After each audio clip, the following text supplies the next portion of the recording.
Developing now, the Ole Miss college freshman at the center of an internet rumor that went viral back in February is now looking to take legal action against ESPN and Pat McAfee, who touched on the accusations made against her on his ESPN program. That's what she had posted to social media there. She says the gossip that she had a relationship with her boyfriend's dad has been, quote, ruining her life. This morning we have Weinhold joining us, a crisis leadership expert with Fallston Group, weighing in on the reputational damage that can happen in today's hyper-connected world. Good morning. Thanks for being here. Good morning. How are you? Good. This is a crazy story that we are seeing just the ripple effects of.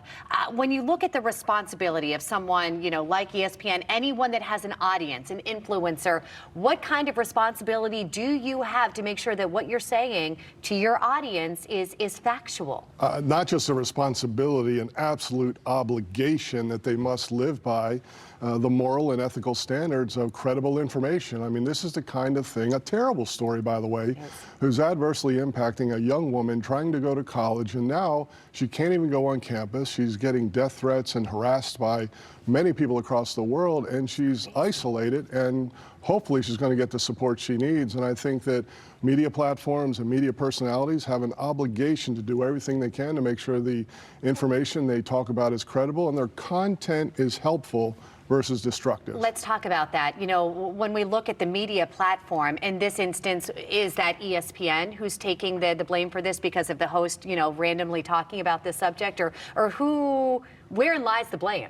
Well, eventually it escalates. In this particular case, the highest profile people would be Barstool Sports and the Pat McAfee show. And so it's interesting, as I interrupt you quickly, yeah, we saw Barstool Sports. Those guys came out and apologized right away, but we haven't heard from McAfee yet. Does that surprise you? And is he obligated to do that? I think he is obligated to do that. And Dave Portnoy came out right away. He showed empathy, showed compassion, said he wanted an opportunity to apologize, and also said his legal team was going to be working with the students' legal team. Pat McAfee, haven't heard from him, right? He apparently said a few comments, which I think many in the court of public opinion would view as widely insufficient. And so my comment would be this: put the legal GPS down, pick up the moral compass, talk about what happened, why it happened, make the apology, talk about what you're doing to prevent this from happening in the future, and do every single thing you can from a legal standpoint, a financial standpoint, and a reputation standpoint to pull this young woman through the storm as best you can. They had the power to put her there.